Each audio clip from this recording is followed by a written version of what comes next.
Sorry, phone आल्यामुळे cut झाला video. 2 video बघायला लागतील तुम्हाला आज. ठीक आहे, लक्ष द्या. तर अजून थोडा शिकवणार आहोत आपण. एक 15 मिनिटाचाच व्हिडिओ झाला, तेवढ्यात कॉल आला. फ्लाईट मोडवर टाकला. आता मला लक्षात नव्हतं मगाशी. आता फ्लाईट मोडवरती टाकला. कोणाचे कॉल येणार नाही. लक्ष द्या.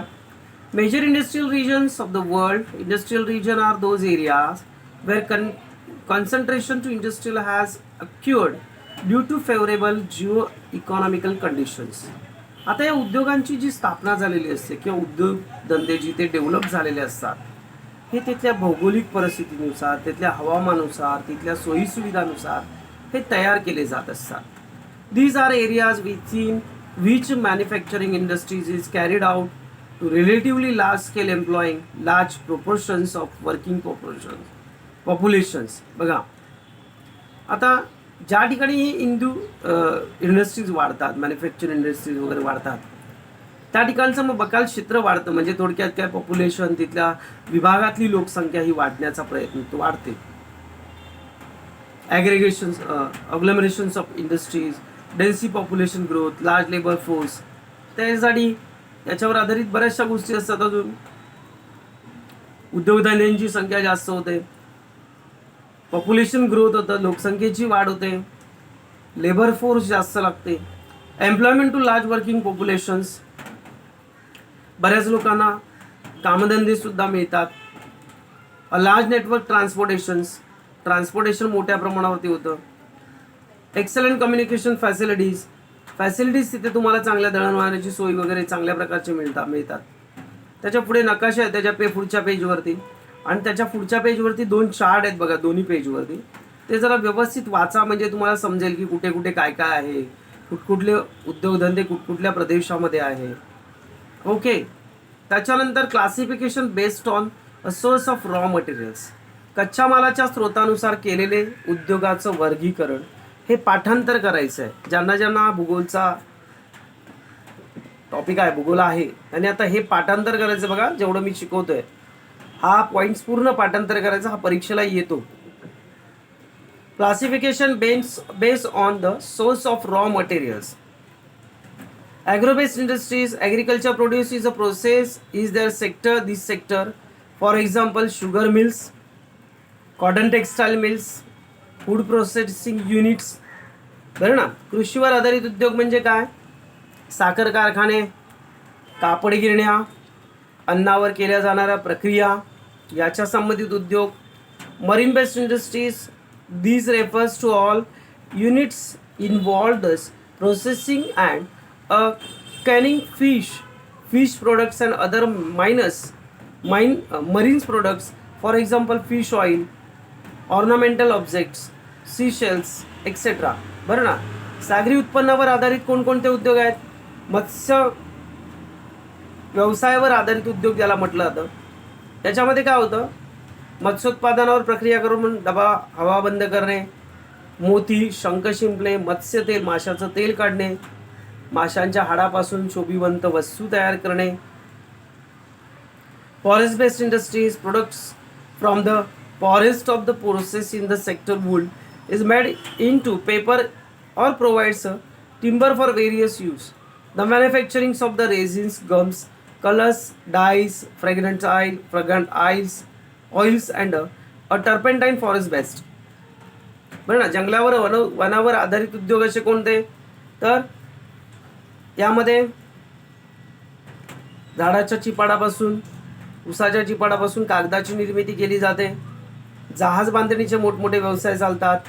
इमारती बांधण्यासाठी मोठमोठ्या लाकडांचा उपयोग होतो, जास्त लाकडांचा उपयोग होतो. त्याचप्रमाणे राळ, डिंक, रंग, वंगण, तेल, सुगंधी द्रव्य हे उद्योग सुद्धा याच्यावरच आधारित असतात. Mineral based industries, the involve industries there manufacturing based on the mineral wealth obtain through the mining. Examples are petrochemicals, iron and steel, aluminium units, etcetera. खनिजांवरती आधारित उद्योग, खाणकामामधून मिळवलेली जी काही संपत्ती असते, या संपत्तीवर पेट्रोकेमिकल्स म्हणजे पेट्रोल वगैरे, डिझेल वगैरे, ऑइल क्रूड ऑइल्स बोलतात त्याला.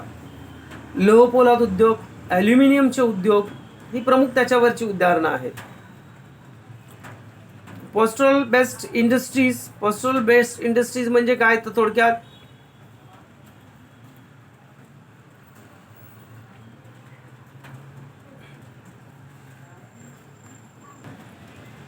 these industries depend upon animals of their raw materials, hide bones, horn, shoes, dairy, etc. are some of the postal's best industries. For the example, leather bags, chappals, shoes, curd, sweets, and made from milk. Silk clothes, woolen clothes, jackets, etc. are produced in these industries. बघा, आपल्याला postal based industries म्हणजे काय तर प्राणीजन्य उद्योग असं म्हटलं जातं. मांस प्रक्रिया आणि दुग्धोत्पादन याच्यामध्ये या उद्योगामध्ये पशुपालनातून प्राप्त होणाऱ्या कच्च्या मालावरती आधारित असे उद्योग असतात. बरोबर आहे, कच्चा माल जास्त करून याच्यावरती आधारित उद्योग असतात.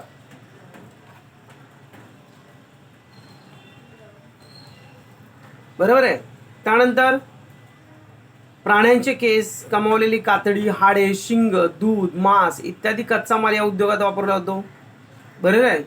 त्याशिवाय बॅगा, चपला, बूट, दुग्ध उत्पादनं जसं चीज, दही बोलतो आपण त्याला, मिष्टान्न म्हणजे मिठाया वगैरे, रेशीम कापड, लोकरीचे कापड, जॅकेट या प्रकारच्या वस्तू आपल्याला उपयोगात आणता येतात, उद्योगात यामध्ये तयार करता येतात. बरोबर आहे.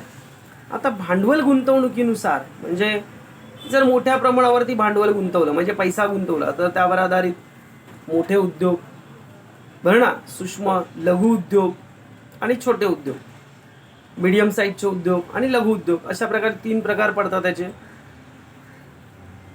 That is called a large scale industries. They required a huge amount of capital, equipment and other infrastructures. In India, the industries require at the investment of more than rupees 10 crores and large scale iron and steel, power, cotton. बरं ना, मोठी भांडवल गुंतवणूक करण्यासाठी अवजड यंत्रसामग्रीचा वापर होतो. या सोयी सुविधांसाठी उद्योगांसाठी जवळजवळ 10 कोटीपेक्षा जास्त भांडवल आपल्याला गुंतवावे लागते. बरोबर आहे. लोह, पोलाद, ऊर्जा, वस्त्र या उद्योगात यांचा मोठ्या प्रमाणावरती समावेश होतो. बरोबर आहे. Textile etcetera, large scale industries. Then micro, small and micro, medium industries. In India, the definitions of MESE industries is the MSEM, micro, small and medium industries. Okay, याला असं म्हटलं जातं. तर त्या आकृतीमध्ये दाखवले बघा, खाली तक्ता एक दिलेला आहे, त्या तक्त्यामध्ये दाखवलेलं बघा. मायक्रोमध्ये कसं असतं माहिती आहे, 25 लाखापेक्षा कमी. बरं ना, ज्याच्यामध्ये गुंतवणूक आपल्याला 25 लाखापेक्षा कमी गुंतवणूक करावी लागते अशा प्रकारची जी इंडस्ट्रीज असते त्याला मायक्रो म्हणजे सूक्ष्म.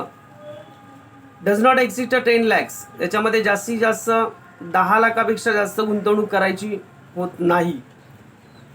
पेन्स, डेअरी, पेन उद्योग, स्थानिक दुग्ध प्रक्रिया उद्योग हे त्याच्यावर आधारित उद्योग असतात.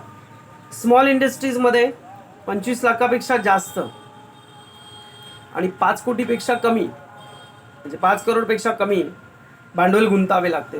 More than 10 lakhs but does not exceed rupees 2 crores, 10 लाखापेक्षा जास्त परंतु 2 कोटीपेक्षा कमी रक्कम गुंतवावी लागते. भांडवलाची गुंतवणूक असते. उदाहरणार्थ बॉटल्स बनवणे, स्मॉल टॉईज, छोटी छोटी खेळणी बनवणे, पेपर्स एक्सेट्रा.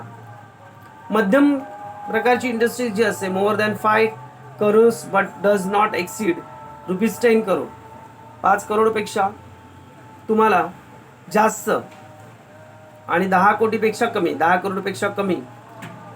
बरं ना, 2 कोटीपेक्षा जास्त गुंतवणूक लागते याला जास्तीत जास्त. याच्यामध्ये सायकल उद्योग, TV उद्योग, रेडिओ एक्सेट्रा या प्रकारचे उद्योग याच्यामध्ये येतात. बरोबर आहे. कॉटेज और हाऊसहोल्ड इंडस्ट्रीज. आता कॉटेज आणि हाऊसहोल्ड इंडस्ट्रीज म्हणजे काय बघा, नेमकं काय.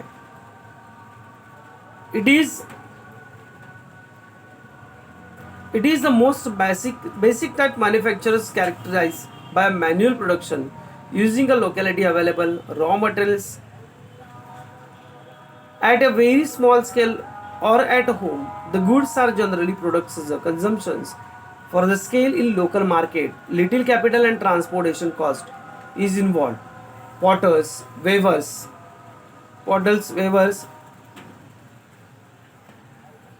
बघा, याच्यामध्ये शक्यतो छोट्या प्रकारचे उद्योग येतात जे घरगुती उद्योगामध्ये सुद्धा येतात. उदाहरणार्थ लोहार, सुतार, हस्तकला उद्योग वगैरे जे असतात ना, ब्लॅकस्मिथ, कार्पेंटर्स, क्राफ्ट्सपर्सन, हस्तोद्योग करणारे, बरोबर आहे.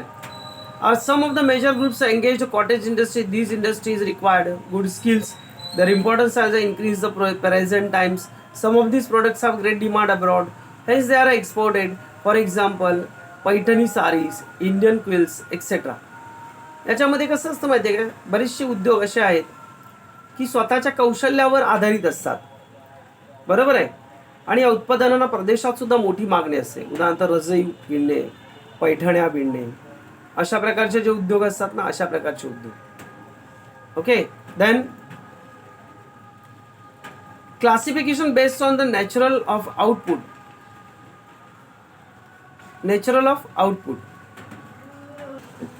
बघा, अजून एकच पेज राहिलं आपलं, म्हणजे हा धडा संपून जाईल.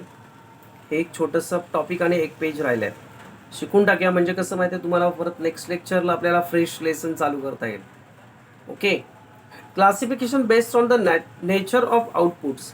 The nature of products determine the types of industries. Basic industries or heavy industries. These are industries that produce some materials which is in turn use of other industries, the iron and steel industries. For example, make steels or further use in the automobiles, heavy machinery and other industries. बघा, काय समजते, या उत्पादनाच्या स्वरूपामध्ये अनेक उत्पादनाचे प्रकार ठरवले जातात. एक मूलभूत अवजड उद्योग. इतर उद्योगधंद्यामध्ये वापरले जाणारे साहित्य हे त्याच्यामध्ये गणलं जातं. उदाहरण, लोहपोलाद उद्योगामध्ये पोलादाचा उपयोग हा बऱ्याचशा मोठमोठ्या इंडस्ट्रीजमध्ये होतो, मोठमोठे अवजड यंत्र बनवण्यासाठी होतो, बरोबर आहे. Then consumer goods of light industries. These industries manufacture goods are ready to direct consumptions. Watch making, electronic goods, textile mills, बरं ना, फार्मास्युटिकल प्लांट्स. फॉर एक्झाम्पल, उद्योगधंद्यात तयार झालेला माल हा थेट ग्राहकांच्या वापरासाठी असतो. याच्यामध्ये वापरातील घड्याळं, इलेक्ट्रॉनिक वस्तू, वस्त्रोद्योग, औषधी उत्पादन ही सुद्धा याच्यासाठी महत्त्वाची उदाहरणं आहेत. साह्यभूत उद्योग ज्याला म्हटलं जातं, अँकिलरी इंडस्ट्रीज एकमेकांना जॉईंट असे असतात. This industries which manufactures parts of the components to be use by others industries for manufacturing heavy articles like trucks, buses, railways, engines, tractors, etc. The final product of these industries is the raw material for other industries. For example, nail, tires, iron, steels, etc. या उद्योगांसाठी वापरण्यात येणारी यंत्र, सुटे भाग तयार करणे, उद्योग या प्रकारामध्ये मोडतात. मोठी यंत्र, मोटरगाड्या, रेल्वे इंजिन इत्यादीची निर्मिती मोठ्या उद्योगात होते. म्हणजेच हा उद्योग तयार होणारा माल हा उद्योगांसाठी, दुसऱ्या उद्योगांसाठी कच्चा माल असतो. म्हणजे समजलं ना, आता गाडी बनवायची असेल, मोठी कार बनवायची असेल, तर त्याच्यासाठी काय करतात, पहिले छोटे उद्योगधंदे पहिले कार्यरत राहतात. त्यांच्यामध्ये लोखंडापासून काही गाडीचे सुटे भाग बनवले जातात, बरं ना. That is a raw material of the big industries. मोठमोठ्या इंडस्ट्रीज ते रॉ मटेरियल्स असते. मग ते पार्ट्स मोठ्या कंपन्यांमध्ये पाठवले जातात, जिथे गाड्या बनवल्या जातात आणि गाड्या तिथे असेंबल होत राहतात. म्हणजे मोठ्या कंपन्यांसाठी या छोट्या कंपन्या ह्या रॉ मटेरियल तयार करत असतात. आणि रॉ मटेरियल तयार करण्यासाठी त्याच्यावर आधारित माइन उद्योगधंदे, म्हणजे खाणकाम व्यवसायासाठी निगडीत असे व्यवसाय असतात, बरोबर आहे. लोखंडी सळ्या, खिळे, चाके, लोखंडी पत्रे हे बनवणे. आता मालकीच्या आधारावर शेवटचा टॉपिक बघा, हा मालकीच्या आधारावर उद्योगधंदे. बघा, उद्योगाची मालकी कोणाकडे असते हे आपल्याला बघायला लागतं. उदाहरणार्थ याच्यामध्ये येतं बघा, classification based on ownership. This classification is based on the who owners is the means of production. कोणत्या प्रकारचं प्रोडक्शन हे उत्पादन निर्माण करतायत. That is called a public sector. तुम्हाला माहिती आहे सार्वजनिक क्षेत्र ज्याला म्हणतो आपण. Public sector industries are owned by the state. The government makes the investment. All investment and the making of these goods products is through a government agencies. Bharat heavy electric limited BHEL is an example. बघा, सार्वजनिक क्षेत्रामध्ये उद्योगांची मालकी ही केंद्र किंवा राज्य शासनाची असते. सरकारी यंत्रणेच्या माध्यमातून सरकार सर्व प्रकारची गुंतवणूक करते, त्या मालाचं विपणन करते, वितरण करते. भारत हेवी इलेक्ट्रॉनिक लिमिटेड, बरं ना, हे त्याची एक कंपनी आहे. Private sector, these enterprises is owned by a private industrial and a partnership to provide industrial profits derived from sale output belong the individual who owns the manufacturing units and who make all the capital investment in it. The Tata Iron Steel Company, that is called the TISCO. It is an example of private sector. बघा, हे टाटाची स्वतःची अशी company आहे. पण आज बघायला गेलं तर वैयक्तिकरित्या या उद्योगांची भागीदारी असते, ज्याचे शेअर्स मागवले जातात. स्वतंत्र स्वरूपाची हिस्से, तयार उत्पादन हे यांच्या मालकीचं असतं. ज्याने सर्व भांडवलाची गुंतवणूक केलेली असते, त्याचा नफा देखील त्याचाच असतो. टाटा लोह पोलाद उद्योग हे खाजगी क्षेत्राचं उदाहरण आहे. Joint sector, this involves an industries own and manage jointly by the government and all individuals or individuals or between two and more government. The amount of investment and share of the profits depends on the level of the involvements of both sides.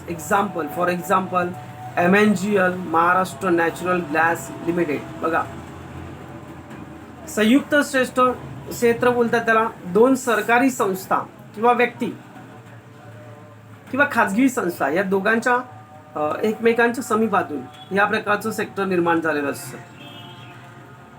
दोघांना सुद्धा नफ्याचा वाटा मिळतो. ज्याच्यामध्ये profit झाला असेल तो वाटा दोघांना सुद्धा मिळतो. बरोबर आहे. उदाहरणार्थ महाराष्ट्र नॅचरल गॅस लिमिटेड.